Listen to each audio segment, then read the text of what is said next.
tak sempat terhenti, seperti jarum jam dinding yang tidak berfungsi. Ada mereka yang jatuh, ada mereka yang sakit, ada mereka yang kehilangan, ada mereka yang meninggalkan. Tidak satu, tidak dua, mereka pergi bergerombol dalam gelombang bernama kematian. Pandemi akan pergi seperti kabut yang hilang sebelum fajar. Asal kalian tidak membawa ego, bergerombol di sana-sini, berhahaha mengabaikan yang diatur. Sungguh elok jika kalian peduli atas nama kemanusiaan.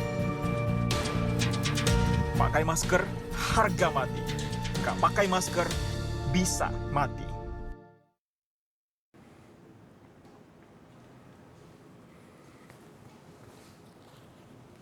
Assalamualaikum warahmatullahi wabarakatuh.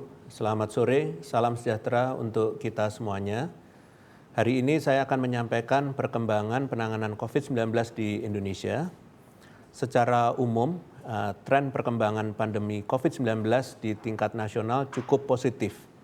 Hal ini terlihat dari hasil PPKM di Jawa Bali yang menunjukkan berbagai daerah telah berhasil menurunkan level PPKM-nya. Beberapa kabupaten kota bahkan berhasil turun ke level 2. Selain itu, pemerintah juga menambahkan wilayah aglomerasi yang masuk ke PPKM level 3, yaitu Malang Raya dan Solo Raya.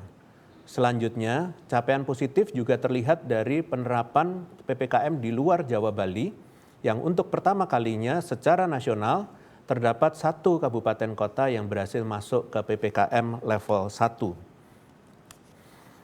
Penting untuk diketahui, penyesuaian aturan PPKM akan tetap dilakukan secara bertahap sesuai dengan uji coba menggunakan aplikasi Peduli Lindungi.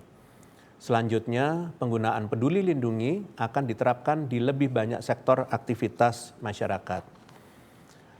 Selanjutnya, saya akan menyampaikan perkembangan COVID-19 di Indonesia. Persentase kasus aktif di Indonesia yang sempat meningkat melebihi angka dunia pada bulan Juli 2021, saat ini telah menurun.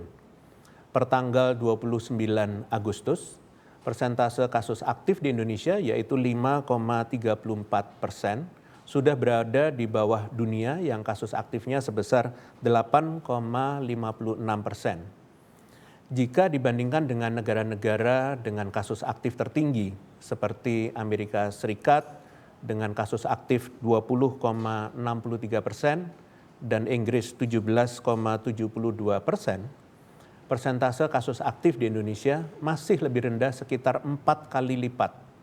Kemudian, apabila disandingkan dengan negara-negara di Asia seperti Jepang dengan kasus aktif 17%, dan Malaysia 15,4%, kasus aktif di Indonesia lebih rendah 3 kali lipat.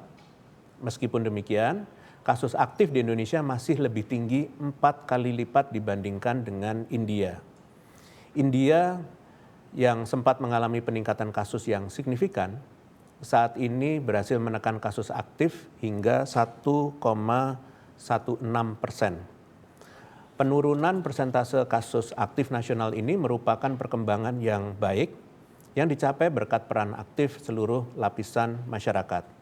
Namun perlu juga dipastikan bahwa kapasitas testing COVID-19 di Indonesia terus ditingkatkan secara merata di seluruh wilayah. Sebagai catatan, testing pada minggu ini kembali meningkat menjadi lebih dari 700.000 orang diperiksa. Dengan positivity rate yang juga turun menjadi 11,94% dari minggu sebelumnya yang sebesar 18,34%. Kabar baik yang lain yang juga perlu untuk terus dipertahankan adalah persentase kesembuhan. Persentase kesembuhan di Indonesia per tanggal 29 Agustus berada pada 91,42%,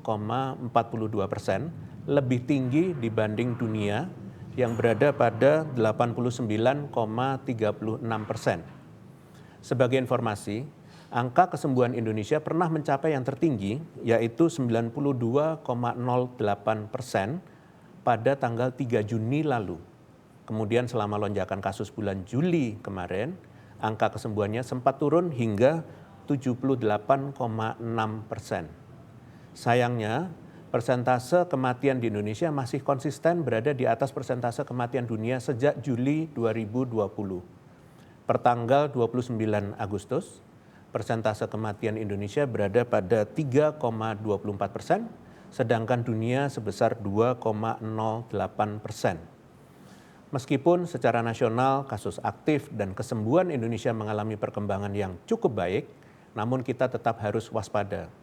Dalam hal ini, kita perlu melihat data di tingkat provinsi agar bisa mengetahui provinsi mana yang menyumbangkan kasus tertinggi dan perlu segera dikendalikan.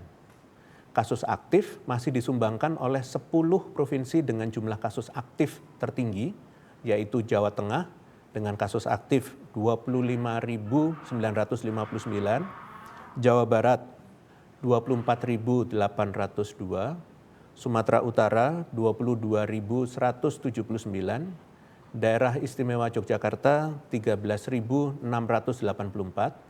Jawa Timur 12.695, Papua 12.159, DKI Jakarta 7.764, Kalimantan Selatan 7.590, Kalimantan Timur 7.430 dan Bali 6.933. Ke-10 provinsi ini menyumbangkan 65% atau lebih dari setengah total kasus aktif di Indonesia. Terkait angka kesembuhan, saya ingin mengapresiasi 10 provinsi dengan angka kesembuhan mingguan tertinggi per tanggal 29 Agustus 2021, yaitu Jawa Barat, Jawa Timur, Sumatera Utara, Daerah Istimewa Yogyakarta, Jawa Tengah, Kalimantan Timur, Sulawesi Selatan, Bali, Riau, dan Kalimantan Selatan. Ke-10 provinsi ini menyumbangkan 68% dari total kesembuhan nasional. Terima kasih kepada seluruh tenaga kesehatan, pemerintah daerah, dan seluruh lapisan masyarakatnya yang telah bahu-membahu dan bergerak cepat dalam penanganan pasien COVID sehingga angka kesembuhannya dapat meningkat. Sayangnya, masih ada tugas besar yang perlu terus menjadi perhatian kita bersama, yaitu angka kematian. Angka kematian nasional disumbangkan dari 10 provinsi dengan jumlah kasus meninggal tertinggi, yaitu Jawa Timur dengan 1.214 kematian, Jawa Barat 922, Jawa Tengah 530, Bali 329, Sumatera Utara 222, Kalimantan Timur 213, Daerah Istimewa Yogyakarta 206, Riau 193, Lampung 179, dan Kalimantan Selatan 150. Ke-10 provinsi ini menyumbangkan 75% dari total kematian nasional pada minggu ini. Hal yang perlu menjadi perhatian adalah 9 dari 10 provinsi ini sama-sama menjadi penyumbang tertinggi pada angka kasus aktif, angka kesembuhan, dan angka kematian dalam waktu yang bersamaan. Ini artinya kualitas pelayanan kesehatan di provinsi-provinsi ini sudah ditingkatkan, namun kematian tetap belum dapat ditekan. Hal ini dapat terjadi karena penanganan warga yang terkena COVID-19 tidak dilakukan dengan sigap dan cepat, atau karena masih adanya warga yang melakukan isolasi mandiri. Selain itu, fokus penanganan COVID masih berada di hilir, yaitu pelayanan pasien COVID, dan belum maksimal pada tingkat hulu, yaitu pencegahan dan pengawasan disiplin protokol kesehatan. Penanganan dini pengawasan pasien COVID-19 serta pengawasan protokol kesehatan yang berperan penting dalam perkembangan kasus aktif, sembuh, dan meninggal ini lagi-lagi tidak terlepas dari peran posko atau satgas di tingkat desa atau kelurahan. Sayangnya, meskipun posko dan satgas sudah banyak terbentuk di provinsi-provinsi ini, namun pelaporan kinerjanya masih terpusat pada kegiatan edukasi dan sosialisasi 3M. Kegiatan pembubaran kerumunan, mendata warga yang positif COVID, dan pengawasan protokol kesehatan masih sangat sedikit jumlahnya. Untuk itu, dimohon kepada seluruh kepala daerah dari 10 provinsi ini untuk betul-betul memantau pelaksanaan fungsi posko di wilayah kerjanya masing-masing. Pastikan warga yang terkena COVID memanfaatkan tempat isolasi terpusat dan tidak melakukan isolasi mandiri agar kondisinya dapat dipantau, dapat minimalkan risiko kematian. Selanjutnya, saya akan mencoba memaparkan gambaran besar kebijakan pengendalian COVID-19 nasional yang berlaku saat ini. Pada prinsipnya, secara sederhana, kita bisa menjabarkan peluang penularan menjadi 3 bagian, yaitu di sekitar tempat tinggal, di perjalanan, dan saat beraktivitas di luar rumah. Untuk dapat mengatur aspek kehidupan dan jumlah masyarakat yang tidak sedikit, maka diperlukan kebijakan khusus yang dijadikan pedoman.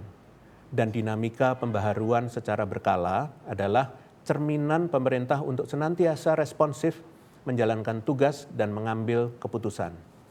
Pertama, untuk dapat meminimalisir peluang penularan di hulu atau di sekitar tempat tinggal kita, berdasarkan instruksi Menteri Dalam Negeri terbaru maupun surat edaran Satgas, diperlukan pembentukan Pusat Komando COVID-19 Desa atau Kelurahan sebagai perpanjangan tangan pemerintah dalam menentukan skenario pengendalian yang tepat sampai ke tingkat RT maupun RW.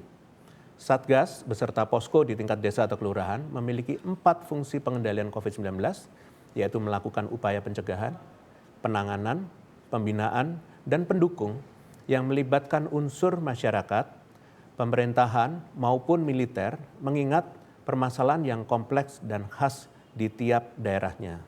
Kedua, selama dalam perjalanan ke tempat tujuan beraktivitas, kita tidak bisa pungkiri bahwa selama melakukan mobilisasi dengan berbagai pilihan moda transportasi, peluang penularan tetap ada. Sampai saat ini, persyaratan kepemilikan surat tanda negatif COVID-19, kartu vaksinasi, maupun surat tanda registrasi pekerja atau STRP masih diberlakukan untuk perjalanan dalam negeri.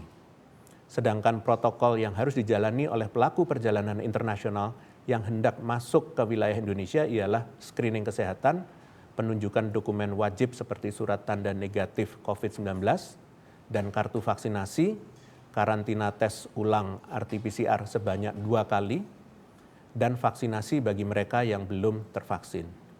Mohon masyarakat betul-betul memperhatikan update dan rincian aturan demi perjalanan yang aman dan nyaman.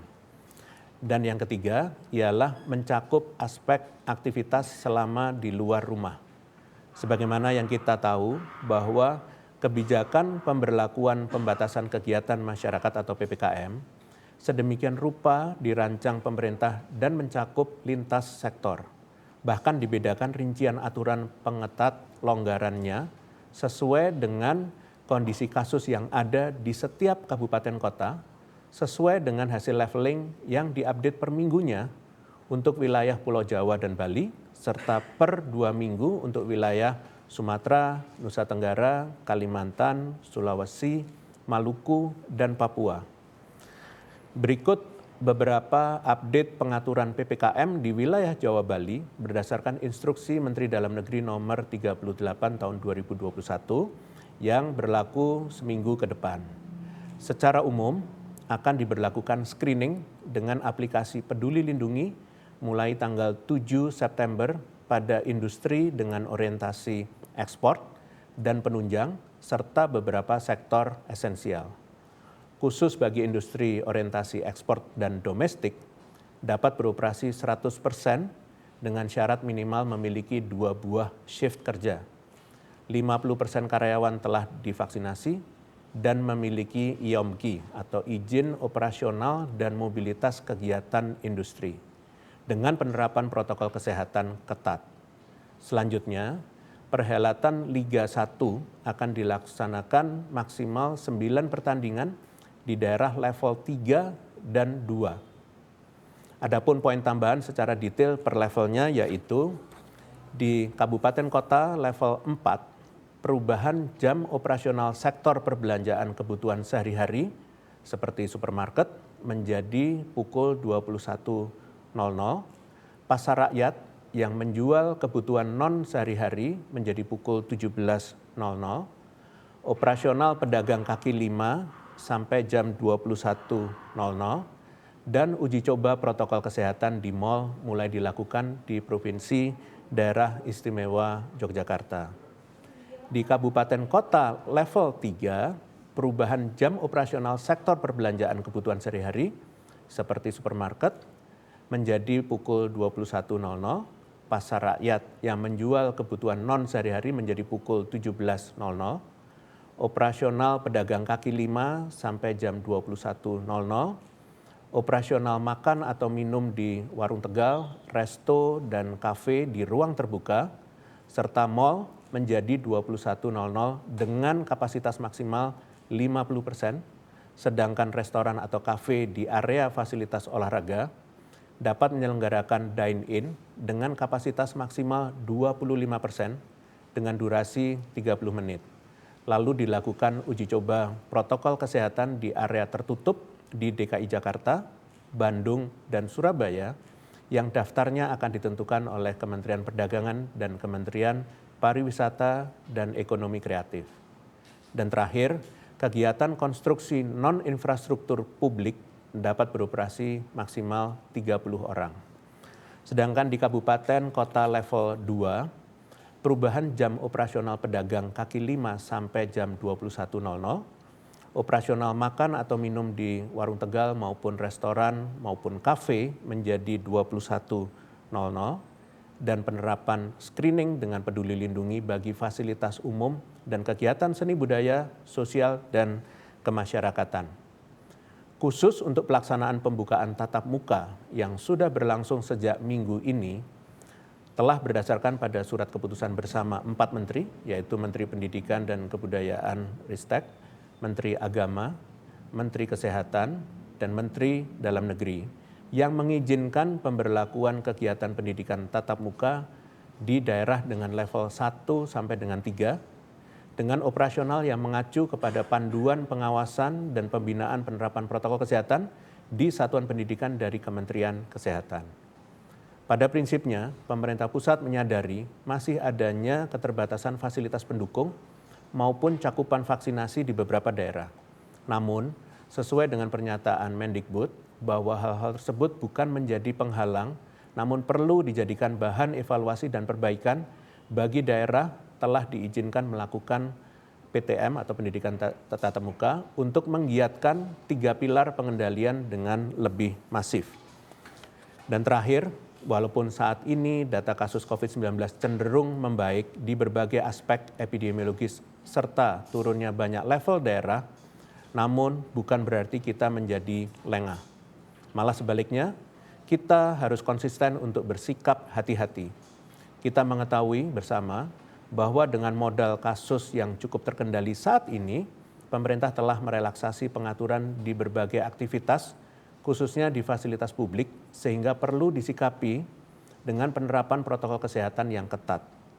Oleh karena itu, mulai 1 September akan dibentuk Satgas yang terdiri dari petugas asosiasi dan ikatan pengelola di 11 jenis fasilitas publik atau institusi, diantaranya di tempat aktivitas ekonomi dan belanja, aktivitas hiburan dan olahraga, aktivitas penyediaan akomodasi, aktivitas pelayanan kesehatan, transportasi, aktivitas kerja, aktivitas pendidikan dan sosial, aktivitas penegakan hukum, aktivitas energi dan lingkungan, serta aktivitas keagamaan.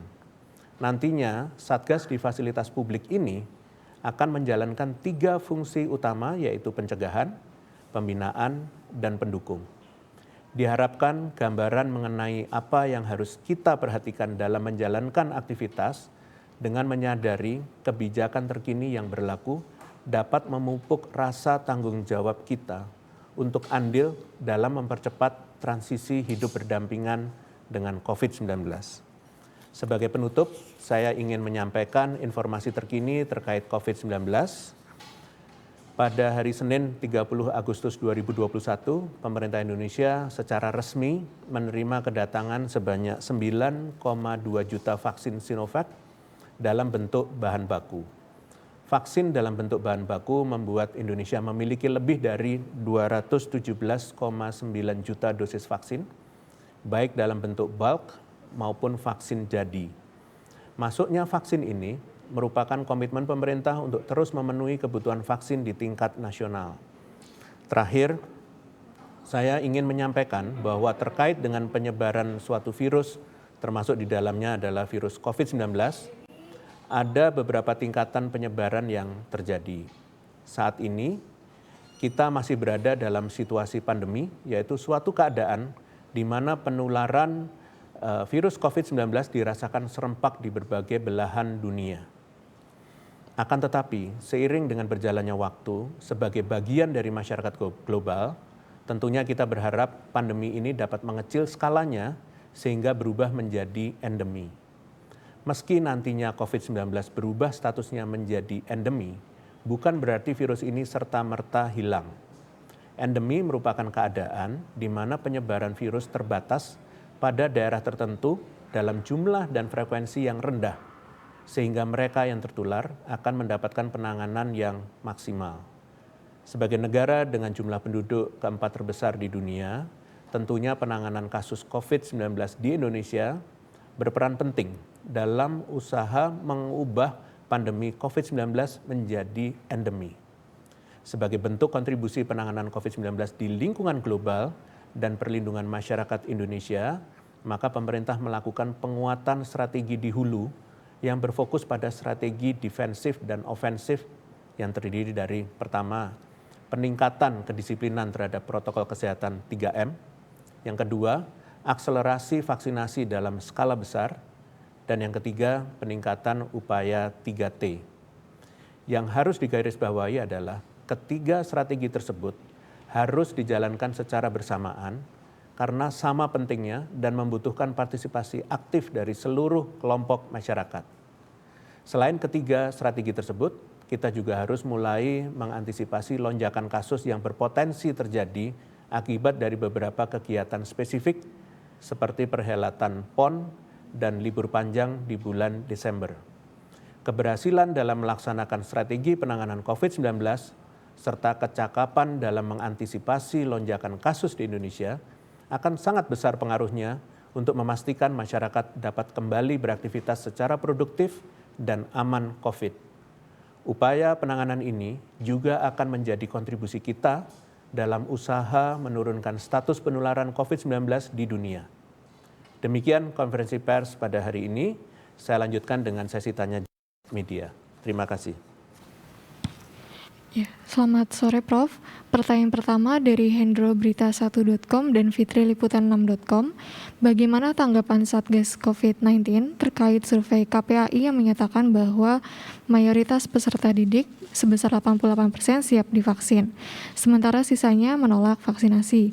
Di satu sisi, beberapa sekolah di level PPKM 1, 2, dan 3 masih belum melakukan pembelajaran tatap muka terbatas, lantaran cakupan vaksinasi pelajar di sekolahnya rendah.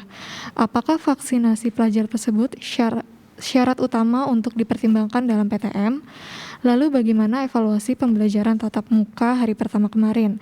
Apakah adanya penurunan level PPKM di sejumlah daerah sekarang berpeluang untuk menambah jumlah sekolah yang melakukan PTM terbatas atau menunggu evaluasi pelaksanaan sekolah yang sudah menjalankan PTM terlebih dahulu? Terima kasih berita1.com dan liputan6.com. Hasil survei tersebut menunjukkan bahwa mayoritas peserta didik memiliki kesadaran dan kemauan untuk berpartisipasi dalam program vaksinasi nasional.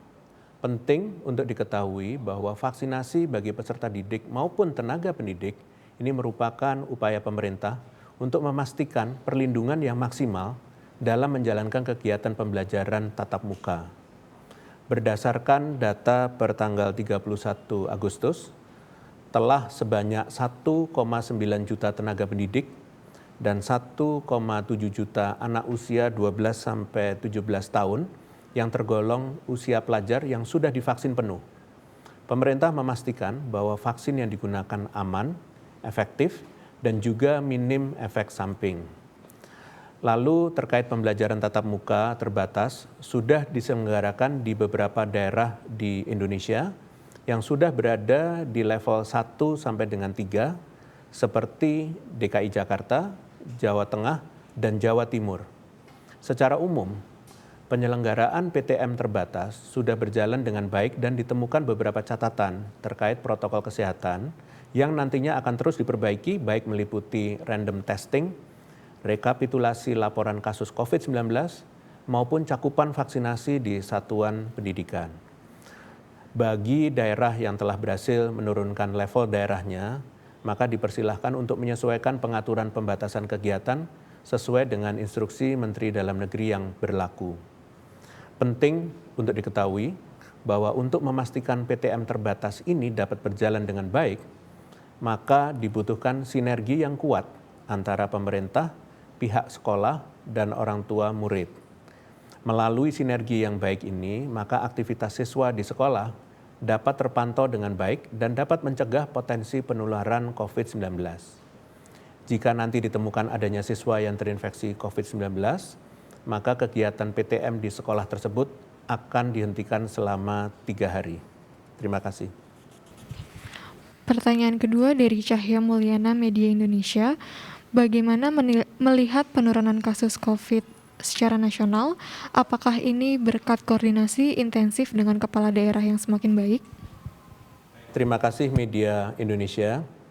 Tren kasus konfirmasi mengalami penurunan yang cukup signifikan.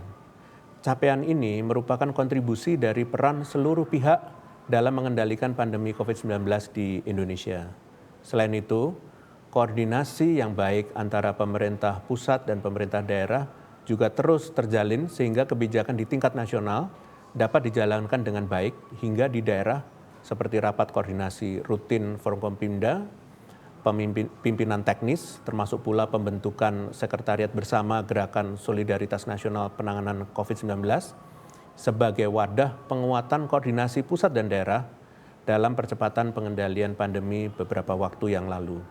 Oleh karena itu, saya meminta kepada seluruh pihak untuk dapat terus menjaga tren positif ini. Jangan sedikit pun lengah walaupun tren kasus konfirmasi mengalami penurunan. Kita harus terus waspada dengan tetap berpedoman pada protokol kesehatan 3M, deteksi dan penanganan yang baik melalui 3T, dan program vaksinasi nasional. Ketiga hal ini merupakan kunci utama pengendalian COVID-19 sehingga nantinya terwujud masyarakat yang produktif dan aman COVID-19. Terima kasih atas pertanyaan dari media. Dengan demikian konferensi pers berakhir. Selamat sore. Wassalamualaikum warahmatullahi wabarakatuh.